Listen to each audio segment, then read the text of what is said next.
The following feature presentation is part of the Skywalking Network.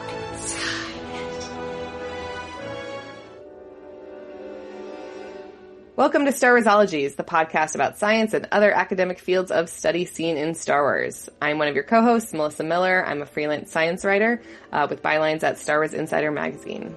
And I'm your other co-host, James Floyd. I also write for Star Wars Insider magazine. Star Warsologies, this episode is going to talk about cybersecurity in Star Wars. Our guest expert today is Malia Mason, principal cybersecurity engineer with 16 years of experience. Hi, Malia. Hello. Or I should say hello there. Perfect. Awesome. How has that never come up before? The first person to have responded that way. What? So that is usually my default greeting, and I use that to judge if I'm amongst Star Wars nerds, because I'm ready to hear the response to hello there. General Kenobi. Thank you. You have to picture me with lots of lightsabers, though. Yes. Awesome. I'm really excited to talk about this. R2's lack of security measures has long been something I've thought about, so I know we'll get into that here. But curious about your Star Wars fandom. How long have you been into Star Wars? How does it sort of overlap with your professional interests? I think I was born into Star Wars. So I have older brothers, and they were born in the 70s, and I think they went to the original films. And so Star Wars was always on in the house. I think the first films that I got to see in theater was when they released the special editions, where he updated them. So that was the first time I got to see one of the films in the theater. And my first new experience was with Phantom Menace in 1999. I dressed up in my best effort Jedi robes and was so thrilled to go. I went to the midnight showing. And so I've been a super fan. I've seen all of the media. You can't see behind me, but I have a giant shelf of a bunch of Star Wars Lego sets that I've put together. This last year, I went to Star Wars Celebration Japan. I met two of my close friends at a Star Wars bar here in LA. We bonded over our love of Star Wars, and now we've traveled the world together. Awesome. And it sounds like, you didn't necessarily get into cybersecurity perhaps because of Star Wars, but it overlaps a little bit with your field in terms of your team and other Star Wars nerds you work with. Yes, I would say there's like two different nerddoms within the tech industry. You're really into the Lord of the Rings, or you're really into Star Wars. I fall into the Star Wars camp. I've always been a space nerd, I would say. I watched Star Trek Next Generation with my dad growing up. My favorite was Star Trek Voyager. I wanted to be Captain Janeway as a kid. So I've always been interested in space and technology. Then watching The Matrix and seeing all the code and how them hack into the Matrix. And I was like, that's really cool. And I was doing that sort of thing on my own. I was a bit of a hacker growing up, figuring out ways to get around things. I was the hookup for certain things. We'll put it that way. It was the statute of limitations expired now. Are you safe to say this? Do we need to cut it out? Little Malia was a successful entrepreneur, put it that way. It's things like that where you kind of figure out how can you get around systems. It's funny because I grew up fairly poor, family of manual laborers. They all immigrated this country to work in the steel mills and in the coal mines back east. And I was the first in my family to go to college. And my whole family didn't really understand college, but they understood. They didn't want me to do a manual labor job. So they said, go do a white collar job. What do they know? Lawyers. And they were like, what are you good at? Talking and arguing. You should go be a lawyer. It turns out that college is very expensive, and I really didn't have the funds to go. I didn't have the funds to go to grad school, and I graduated during the Great Recession. And I was like, great, what do I do with my life? And at the time, I had a side hustle in college where I was fixing people's laptops, and I was, getting rid of viruses on the computers, whatever. So I was naturally good at it. And I joined the military because they had a great loan repayment program. They got me with that. They said, hey, we'll pay back all your student loans if you give us 4 years of your life. Right. And I said, sure, why not? And they said, hey, we have this new area of expertise. We think you'd be really good at it based off of your expertise and test scores. And that's how I discovered cybersecurity. So I've been in cybersecurity as official profession and not just my little side hustles since 2011. And I've loved it. It's a great career where I feel like I'm defending the people. I'm not necessarily here to make the company money. I'm here to protect people's data. And that's at the end of the day, that's what cybersecurity is. It's protecting the company's data. It's protecting our customers' data. It's protecting people in general. And it makes me feel good about what I do every day. At the end of the day, I can close down my laptop and know that I'm at least doing some good in the world, and that the regular people who don't have to think about the bad guys, they know that I'm protecting them. And that's kind of a cool thing. And I think about that with Star Wars too. It's like, nobody thinks about the people behind the screens that are like sitting there in the rebel Right. data center. We're looking at the screens and just analyzing stuff. That's me. I'm not necessarily Princess Leia. I'm not necessarily one of the generals. I'm one of the people monitoring the comms channels and making sure that the next reports aren't infiltrated and by the Empire, right? So I can really relate to that. You got to keep the rebel base information secure so that the Empire doesn't find you. Exactly. Right, yeah, I'm picturing you like in Hoth, they walk by all those other people pointing at screens and stuff, so. And that's what I looked at as a kid. I wouldn't pay attention, like Princess Leia is great, and, like what a phenomenal character to have for women to look up to. But I was like, who's in the background? What are you doing back there? Like, what are you doing with the screens? And I was always more interested in, like, what are those weird computers and systems going on back there? What are you doing? So it's fun to see how that's evolved throughout Star Wars media, and then, of course, made fun of in Spaceballs.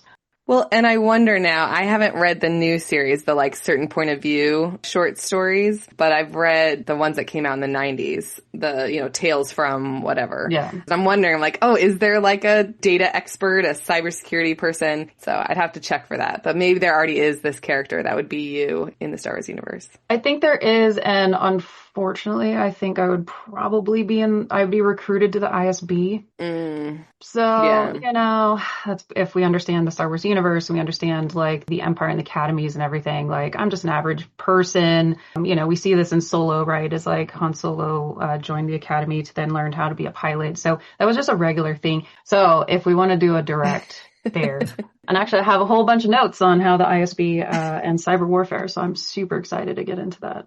Okay, well, diving in, what is cybersecurity? What is it and what is it not? So cybersecurity it's securing the protected data, whether that is medical data, financial data, that's your personal information. So your name, your phone number, where you live, your social security number. So all of that is just the conglomerate data. It's all housed somewhere. It's on some database, some server. And what we do is we put a series of controls. We call this layered security. So you have, your access control, you have a firewall, you have your various data points that you have. That is all just a bunch of gates. And you just really just make it hard for the bad guys to get in. That's really what it is. You want to make your system annoying. You can't safeguard anything 100% unless you completely disconnect it from the internet. If a threat actor wants to get in, they're going to get in. So you just want to minimize the data loss. So there's different strategies that you can do, and I have examples of that. Now, we're not the ones who are like working on the backups. We're not in the massive server centers that you'll see on TV. So what I do in my day-to-day, cloud security, application security, penetration testing, incident response. So if ever bad guys were to attack, we see the alert, we respond to it, and we fend them off, kick them out of our systems if possible. There's also making sure the companies stay compliant, right? So HIPAA is a big one, making sure that the various medical professionals and institutions are abiding by U.S. HIPAA laws. We also have GDPR, right? It's from the EU. It's a massive privacy law, making sure that the company doesn't run afoul of these laws and face massive fines and or lawsuits. So there's a huge spectrum of cybersecurity, and a lot of the areas kind of get fuzzy, but those are the areas that I focus on. Well, diving into how cybersecurity works or doesn't work in Star Wars, one of the first examples we think is R2-D2 in A New Hope plugs directly into the Death Star's computer and just starts accessing everything. It's like, hey, here's where the princess is. Here's where the tractor beam shutoffs are.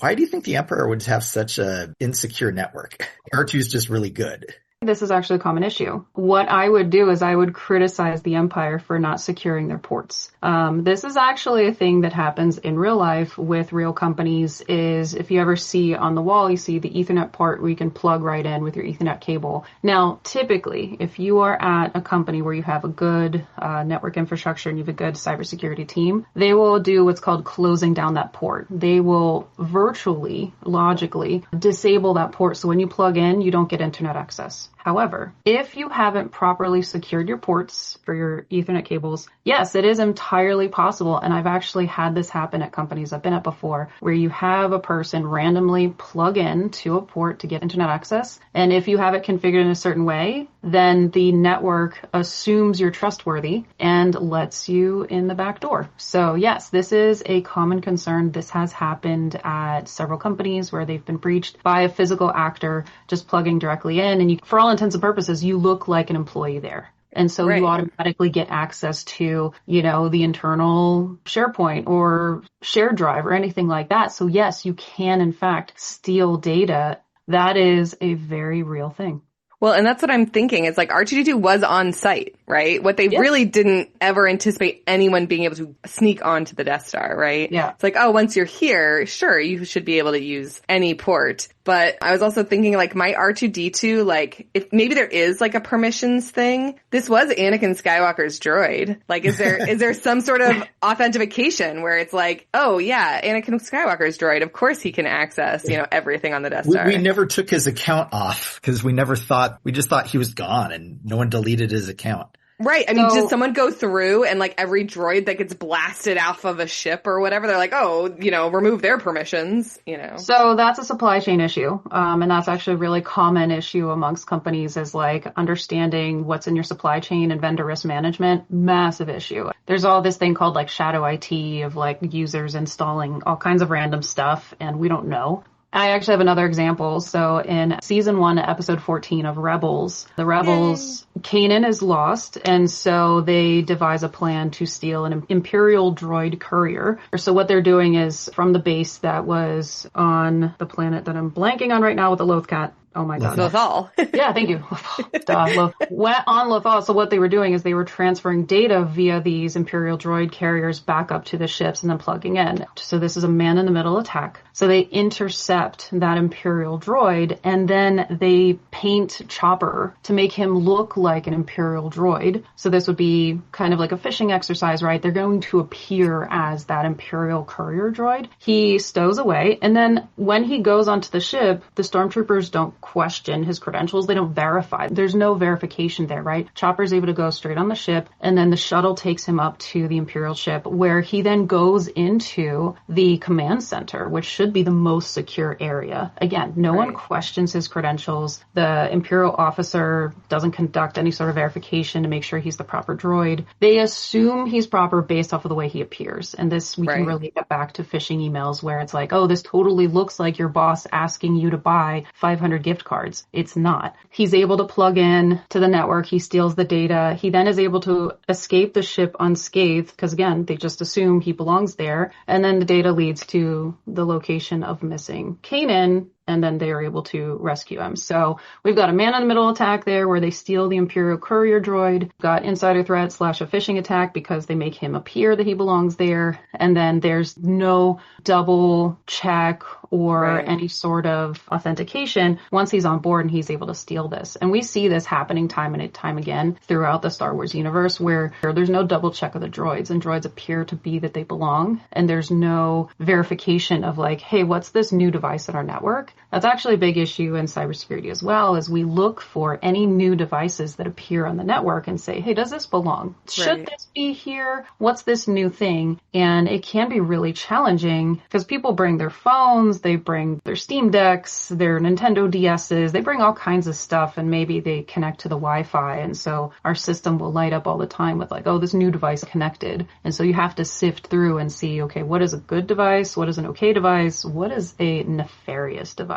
Are they doing anything weird? Do you have massive downloads of data that shouldn't be there? If they had proper endpoint detection and response, I would have hoped that they would have been alerted to why is there suddenly this massive data download coming from the command center? But no, nothing was alerted. It was just the guy, the Imperial officer next to him who was like, why is this droid being weird? Right.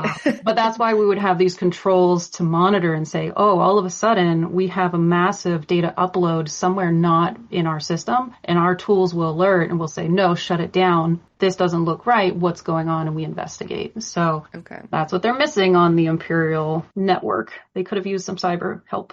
You mentioned the shutting it down. It just flashes back to that scene in Andor when Mon Mothma is giving her speech in the Senate, and they're like, shut down the feed. And the guy's literally running through the Senate building trying to figure out how to open the door so they can shut off the thing. And that's basically kind of the Empire. Just, it's like they're so big and they just built on these assumptions that aren't true. That is like, oh, no one's going to bother hacking us. No one cares if droids go in and out. We don't need, they're nothing when they are like the perfect spies. Yeah. I was thinking about that. If you're reliant on your security being that no one can get on site, and yet, droids, as long as they paint themselves black, can get on site, and anyone could put on a stormtrooper uniform and get on site. It's like that obviously happens in A New Hope. Think about the Mandalorian episode where like he, just wears a stormtrooper uniform and tries to get verified with his helmet on and stuff. It's like, you can't assume that. You shouldn't assume that because you also have these other things in place. Like if you were working at a company where everyone is allowed to cover their face or something like that, you obviously need to have different rules about who can get on site. So and we can verify people based off of like different things, right? Their IP address, we can see geolocation, but sometimes you can spoof that, right, through a VPN and through other measures. So it's very much about like, again, that layers of security and really trying to like dig through. We're like constantly investigating things. So it's very like Sherlock Holmes of like, okay, let's pick all the clues together and what's going on. I have another example from the Clone Wars, the TV show. In season 1, episode 5, we see the other side. It's called Rookies, and the clone troopers must fend off an attack by battle droids. But the battle droids, what they do is they steal some of the clone trooper armor and then they mimic their voices. So they are then able to infiltrate the base. They're trying to trick Commander Cody when he lands to investigate. And Cody was only able to identify the false trooper has like very robotic movements and just not natural human movements. And of course he finishes with Roger, Roger,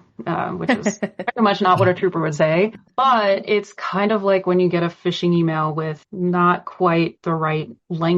Like there might be some spelling issues or mistakes. Maybe it's like that urgent language, like, oh my God, you need to change your password now. And that's what threat actors do, is they create that sense of urgency because they want you to skip all of the things that should be flagging in your brain of like, this isn't quite right. They want you to get nervous and they want you to feel anxious and they want you to click on that thing right away. You get a pop-up on your browser like, your computer's infected, call this number. No, it's not. Or you get something like a text message from your boss asking you to suddenly buy $500 worth of gift cards. No, they're trying to like sneak past and they're trying to fool you into believing that they are who they're not. So yeah, we see it on both sides. We see, of course, the Empire's fooled all the time. We also see that on the Rebel side and on the Republic side, they are also tricked. They are also fooled. So both sides could use better cyber. Yeah, sounds like it. Well, and remind me, James, if I'm wrong, but those like cylinders that are on the Imperial uniforms, I don't think they necessarily were in the original trilogy, but at some point we made those into data cylinders. Is that right? Yeah,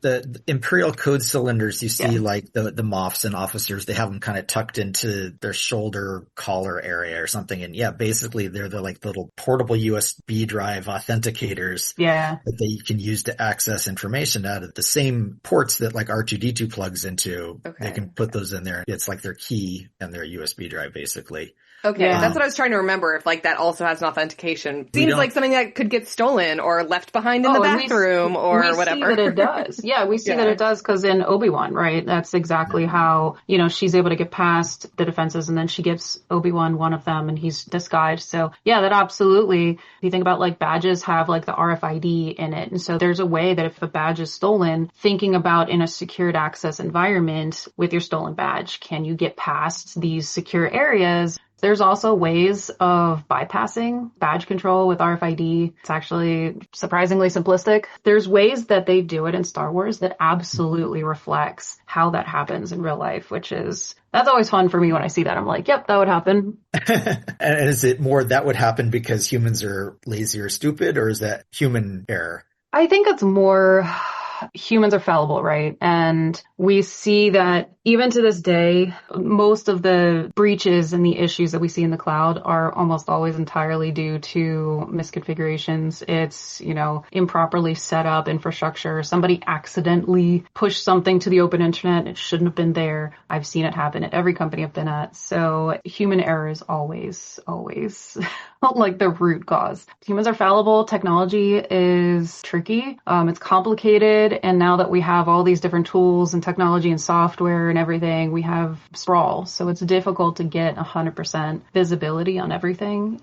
That's why I said with cybersecurity, you do your best to mitigate the damage, mitigate the risk, because you can't 100% eliminate it. I would be able to 100% eliminate the risk if I eliminated users and if I eliminated the internet. So. Okay. So that's a different nefarious plot, perhaps, but I like it. Well, just put them in their little box and don't let them touch anything. So you don't get access to the internet. You can't touch anything. Then we have a perfectly secured network. That sounds kind of like the system at Scarif. The data itself you can't access. You have to physically go climb up the thing. You can access the machine that lets you see what basically the table of contents of it so you know where things are located. But in order to get the book out of the library, you got to go physically grab the book. And so I think maybe that's a lot of how Star Wars does computer stuff is basically everything is physical. So maybe that's why, you have to have droids physically go in and do it rather than simply network attacks from far away. Yeah, so that's interesting. Actually, I have thoughts on that because that kind of bothered me as well, because we do have physical data centers, like massive. They're all over the place.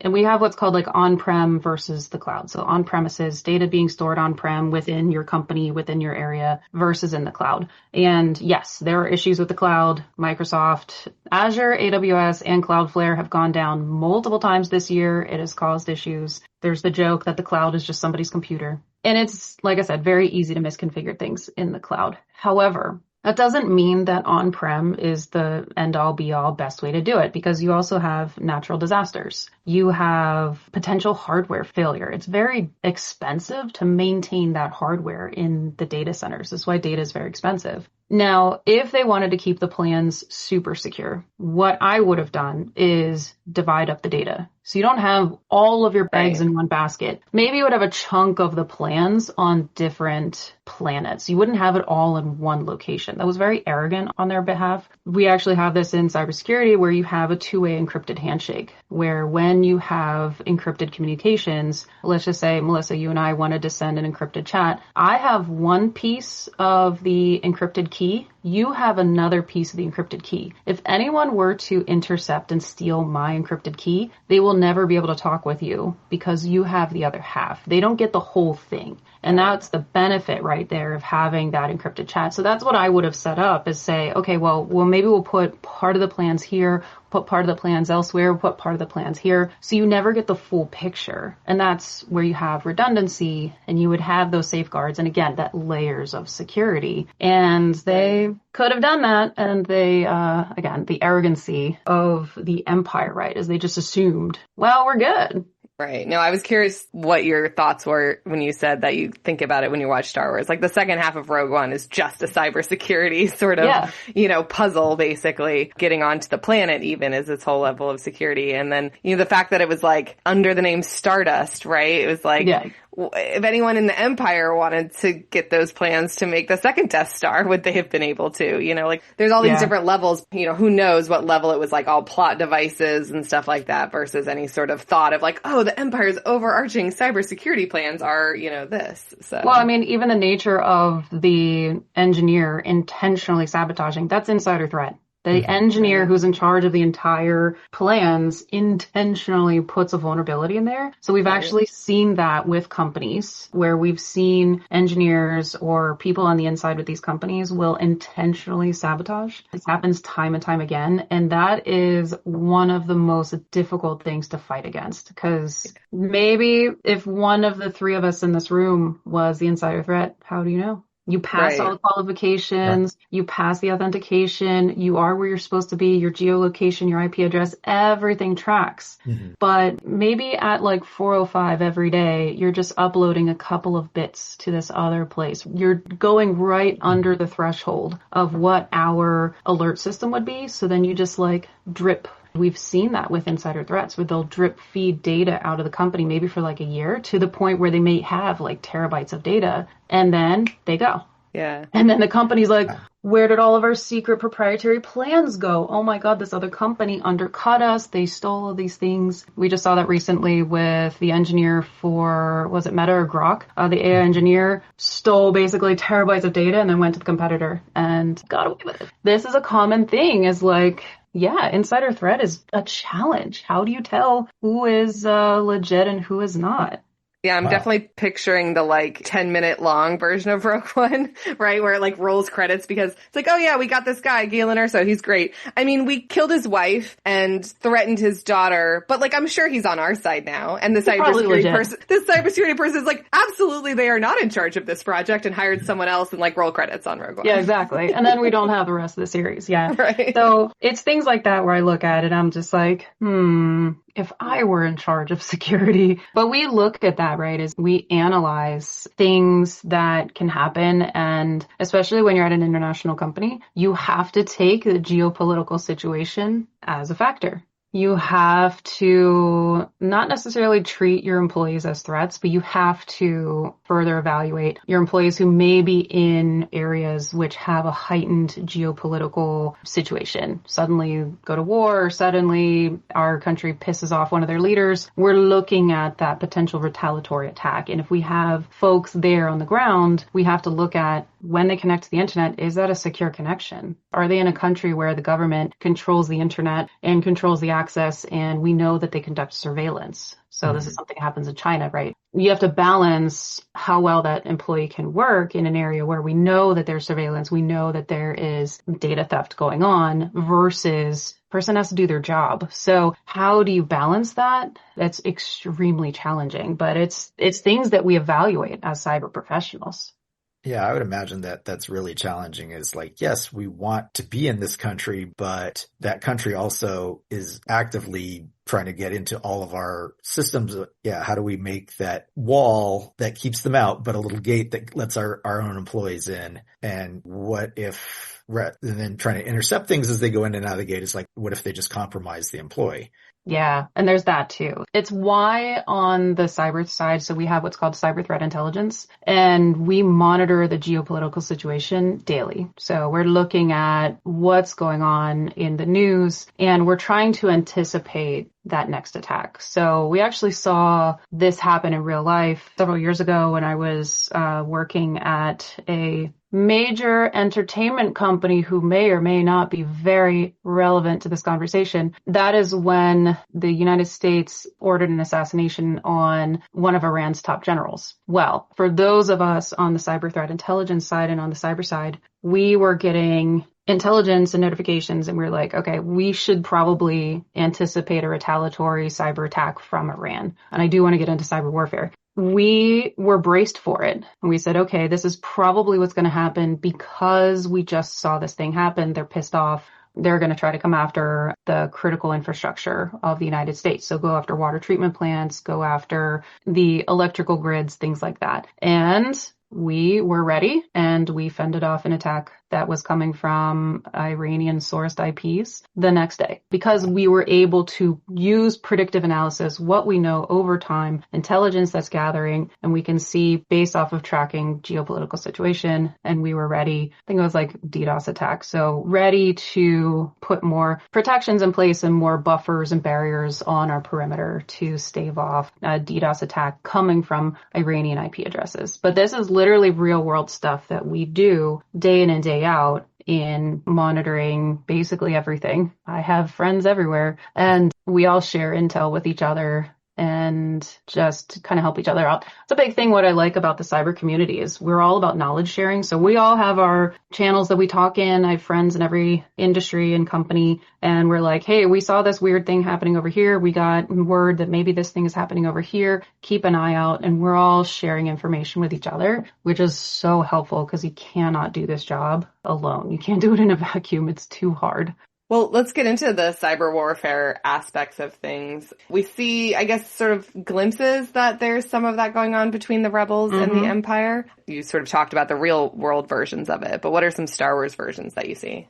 So one of my favorite examples, because I loved Andor, but in Andor season 2, the propaganda campaign that the ISB conducts against the Gorman, that reflects real life. So that happens. So what they used is what we call cheap fakes. It's not necessarily deep fakes. So cheap fakes is where you're not necessarily fully mimicking the person. You're just altering the photo slightly. So you take it out of context. You maybe manipulate it just a little bit to make it look a little off. And what you're doing is you're spinning a narrative. This is what we see the ISB do to incite the Gorman to violence. We see them inciting a certain dialogue in a certain way that they want them to attack, right? Because also what the ISB is doing to the rest of the galaxy, well, it's like a little backwater world. What do they pay attention to, right? What they're seeing on the Empire-controlled news stations is these Gorman are terrorists. They're out of control. What are they doing, right? The rebels are always framed as terrorists, right? And it's from that propaganda campaign where they are manipulating the data just slightly and they're using it to spin their narrative.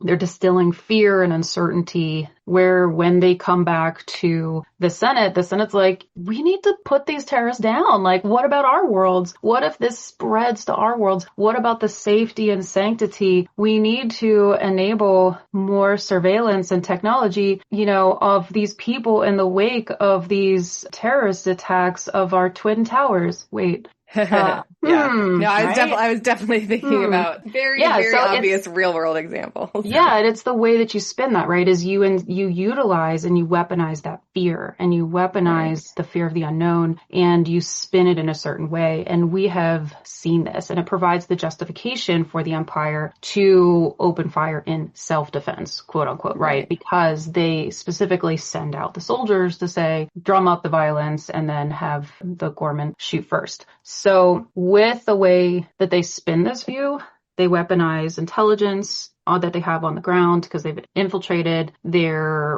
resistance unit. They've infiltrated their comms. They weaponize cheap fakes. So that's that altered images and videos that they use against the Gorman, they use against the rest of the galaxy, and they manipulate people into believing their side of the story. We see this with, Russia's justification of attacking Ukraine. They're like, oh, we're fighting Nazis. What? Where did you get that from? And so you see where they're trying to utilize certain bits of information they're picking and choosing in order to justify their actions. And this is something that has happened throughout history, but it's especially more challenging in the digital era where we see deepfakes being weaponized. And this is something I've studied for many years, where it's very easy nowadays with the technology available to mimic a human and make them look like somebody else. And you can even mimic their voice and everything. And we see deepfakes have seen an astronomical increase in utilization in weaponized attacks and also in cyber threats. We see that in ransomware attacks where it's like, deepfake the CEO of the company. It's like, yep, hello, CFO, I need you to wire $10 million to this thing. The CFO thinks they're talking to the CEO. Everything looks great. They totally are moving around on video. Why would that be fake? They even have their voice and they know all the information, and that has been utilized. So we see the Empire deploy this misinformation campaign throughout all of the movies and TV shows, again,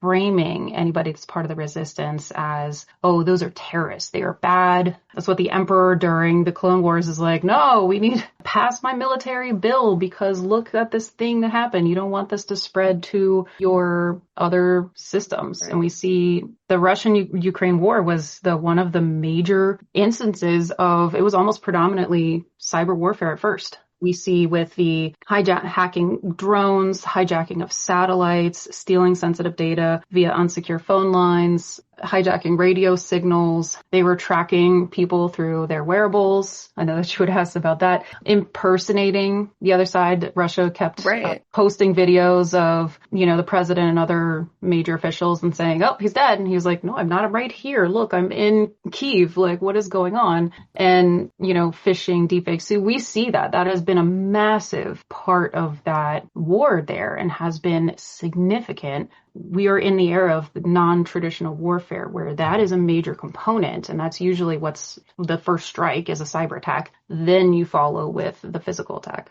Okay, look at cheap fake versus a deep fake. Recently, the White House released a video of one of the American hockey players bad-mouthing Canada, and everyone realized really fast that it was a fake, but it still did its damage. Is that like a cheap fake?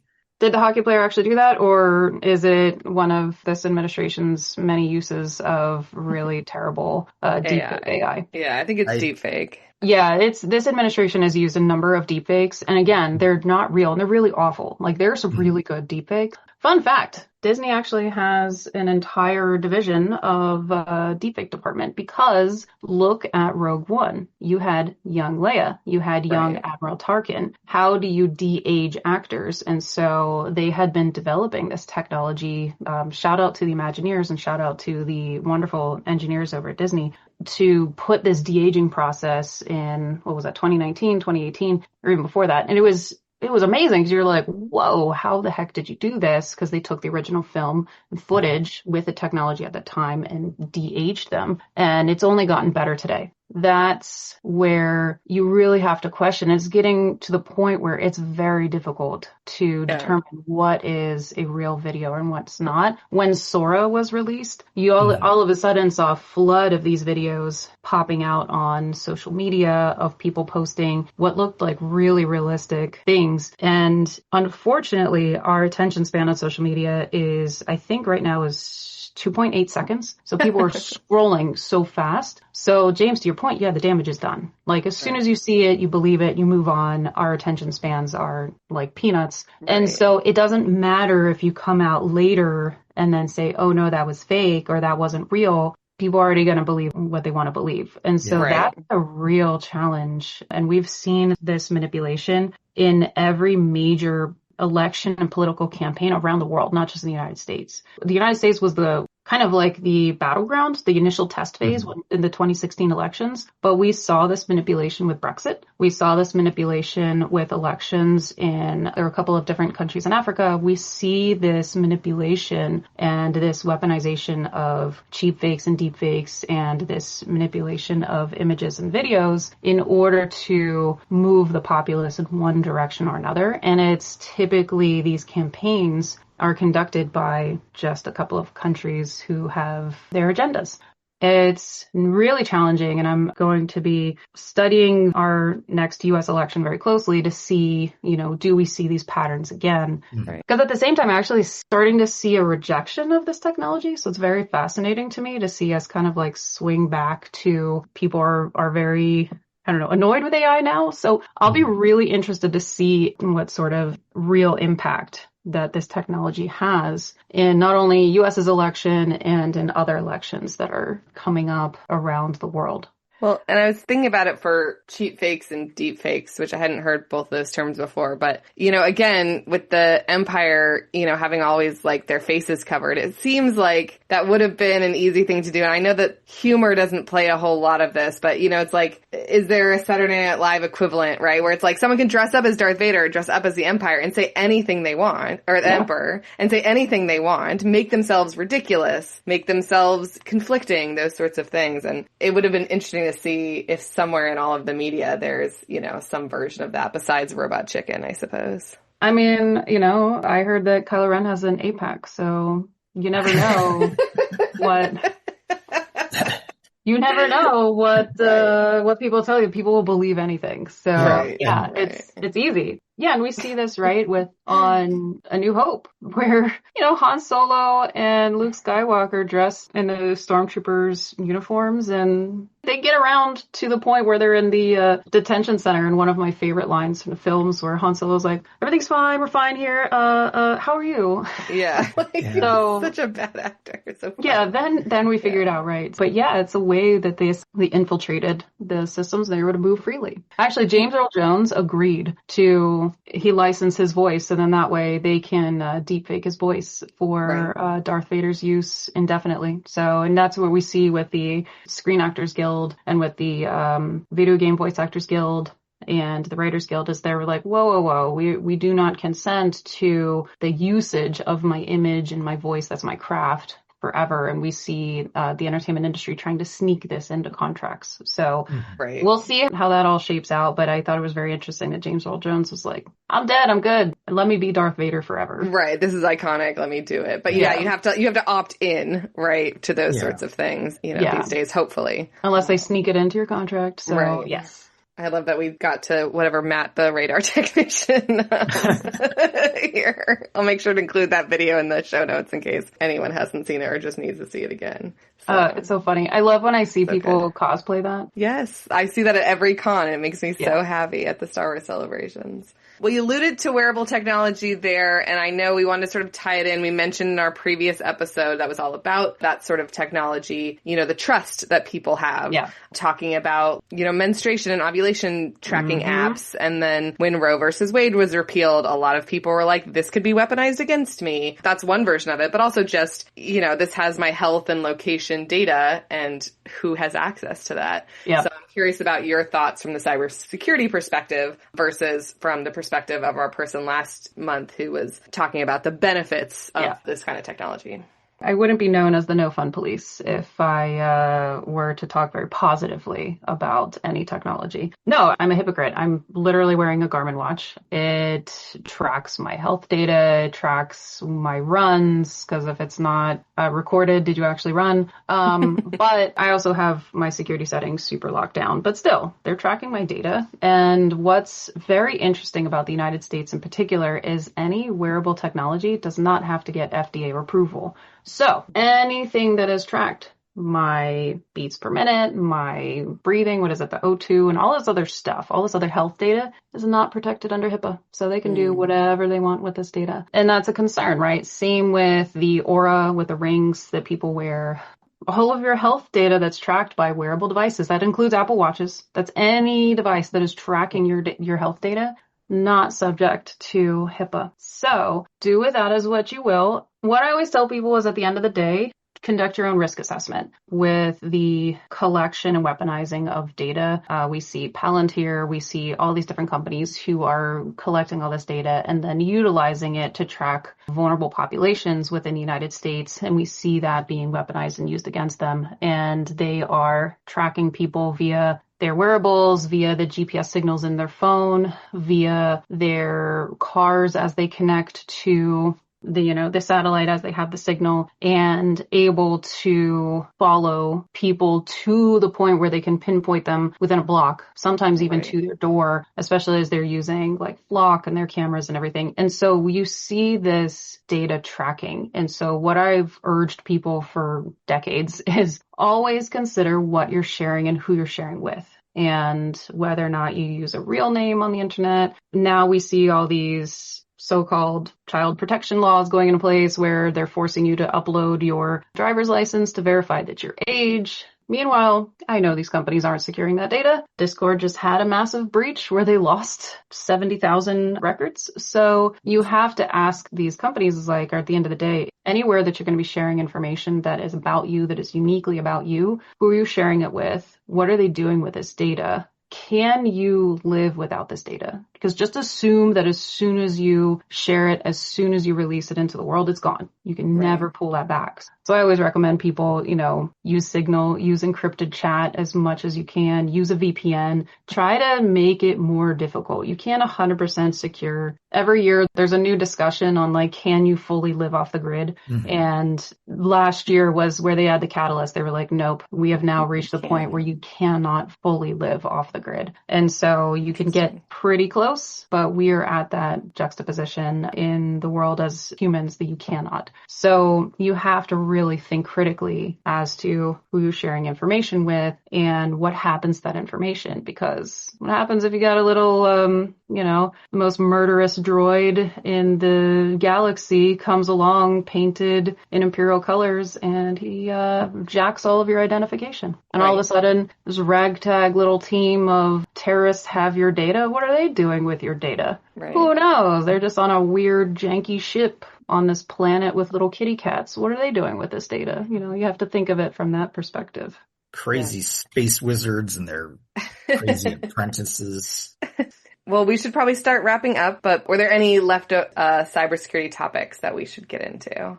James, Okay. you did have a question where you said on Cloud City, was it realistic that R2 plugged into, that he mistook the data port for the electrical port? And my response to that was R2 was just dumb. There's no way you are ever mistaking a power outlet and a power port for a data port. So they are so wildly different. The connections won't even fit. So no, there is no way that he would have been able to Clearly it did mistake fit. them.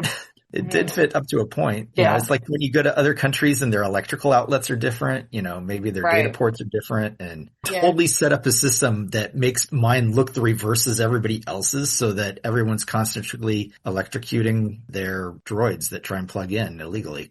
Now we get into the philosophical debate of like, what does the power grid look like in the galaxy? Do they have like, in one country is it 120 volts versus 220 volts? How do they maintain that? And what's the plug-in? It seems to be pretty uniform, at least the power ports, and it seems to be pretty uniform, the data ports. So for me, I'm like, no, R2 would have known the difference. So I think that was a plot point. That was a way to eliminate the easy hack that is R2-D2.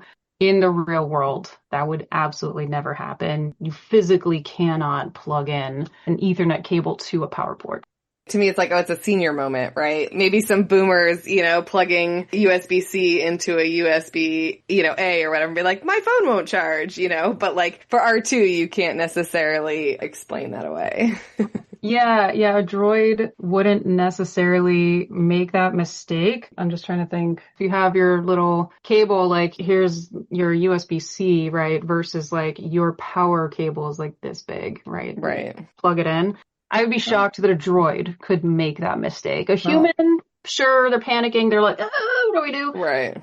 Well, maybe it's one of those, you know how like we have USB things we plug into just to charge the power of things and not necessarily transfer information. It's one of those that he just thought, oh, this is a regular get information from jack. No, it's just straight up power. But the other thing is we do see lots of different types of connections. Like when the rebels plug into R2-D2 to get the Death Star plans out in A New Hope, it's just like this big, you know, fire hose or vacuum cleaner hose size thing. And then in Rise of Skywalker, when they're getting the plans physically from the ice station, again, they're running this giant cable in, and it's like, you know, the bigger the cable, the more data you can get faster. Yeah, and that tracks with what we have today, right? Is that the secure cable. So if you think about the internet sea cables that you have that run along the seafloor, they're massive. They're huge. Like, have you ever seen one in person? It is huge, and it's meant to have that fast data transfer. And that is what actually our cables, our USB cables, they are not only power, but I think only 4 of the cables out of 12 are power. The rest are all data transfer.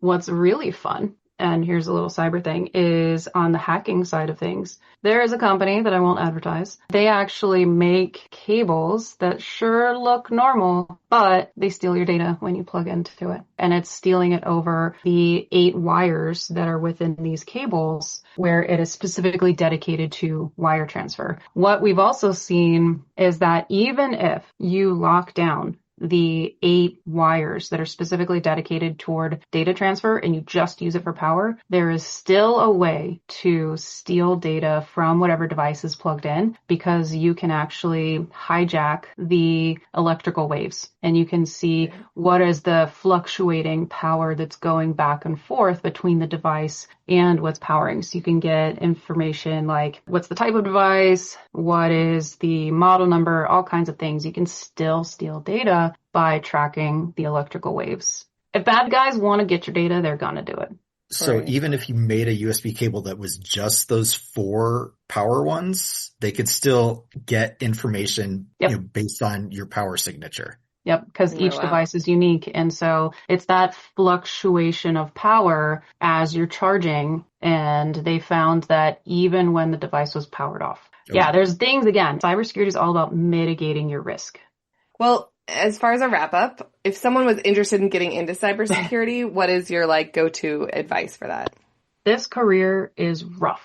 It is. I love it. I really can't imagine doing anything else. However, it's not for entry-level folks. You really do need to have a decent amount of knowledge on technology. So I'd recommend, if you're interested, start at the help desk. Customer service is massive in cyber.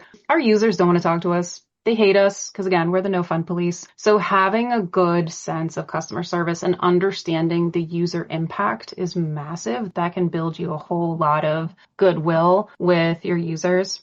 And you really have to be passionate about this career. I've mentored thousands of people at this point, trying to get in. And so many people came up to me and they were like, oh, we want to get into it because we want to make a lot of money. You won't. We're not paid the highest of all the different tech areas. We have long hours. I'm on call every 5 weeks. Some days you'll have late days, some days you'll miss birthdays, some days you'll miss dinners. It is all to protect other people, and you have to be passionate about that. You have to have listened to this podcast and you were like, she sounds cool. I want to do what she's doing because I want to fight the empire. You know, you don't necessarily need a degree. I'm a crazy person. I have 3 degrees. That is because I have had the mechanisms through the GI Bill and that I've been able to get 3 degrees. Is it needed for my job? No. Most people I work with do not have degrees, so don't worry about that. A lot of times it just starts with getting your Security Plus certification. I want to say it's like $300 or $500, and there's a lot of programs that will pay for it so you can get a scholarship. But talk to folks. Cybersecurity folks are chatty. We love talking about our jobs because nobody ever wants to talk to us. Because we're the mean guys. We don't let you play with everything. We don't let you have full admin rights on your computer. So we typically are pretty friendly bunch, and we love talking about our jobs, and we're excited when other people are excited about our jobs. Nice. Well, I know you mentioned that R2-D2 is just plain stupid, which I'm sure Melissa would love to hear. Well, who's your favorite character in Star Wars? Obi-Wan Kenobi all day, every day. Since I was a child, I have been in love with Obi-Wan Kenobi. I think he is the best Jedi. He lost the love of his life. He lost his brother. He lost his mentor. And he never went to the dark side, and he stayed strong the whole time. He had to deal with whiny Luke Skywalker. He even didn't get to rest peacefully. He came back and still mentored, his brother's whiny son. And that dude stayed strong the entire time. And so I love Obi-Wan Kenobi. Awesome. Well, Malia, thank you so much for being here and sharing all of your cybersecurity expertise and extreme Star Wars nerdery with us. This was really fun. Yeah, this was a ton of fun. I have actually used Star Wars references in order to explain this to other people. So when James and I met, I was like, oh, I do this all the time. I'm ready to go deep with this lore and I could cite my sources of where I've seen these things. And I was super excited to talk about this, especially because my team is also obsessed with Star Wars. So they're eager to hear how this went. Thank you so much for having me. Hey, any shout outs to the Rookies episode of Clone Wars? We all love that. Thank you so much, Malia, for being here today. We had a good time. Awesome. Thank you. And may the Force be with you. That wraps up this episode of Star Warsologies. We want to thank our guest, Malia Mason, and we want to thank all of you for listening. If you're looking for the links and other things we talked about, check out our show notes page available at skywalkingthroughneverland.com/star-warsologies. And also check out our YouTube channel where we post episodes with related visuals from Star Wars.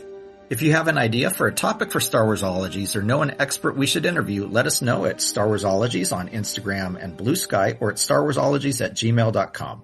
No topic is off limits, even wondering if there's a blue cheese-making town on Tatooine called Mozzarella. We also have a fan group on Facebook. It's the Star Warsologies podcast fan group. Join us there and chat with us and your fellow listeners. And please also rate, review, and subscribe to the podcast on your favorite service and share it with your friends. And if you like puzzles, my book, Star Wars Crossword Puzzles, is out from Chronicle Books and is available at your local bookstore or on bookshop.org, Barnes & Noble, Amazon, and other online booksellers.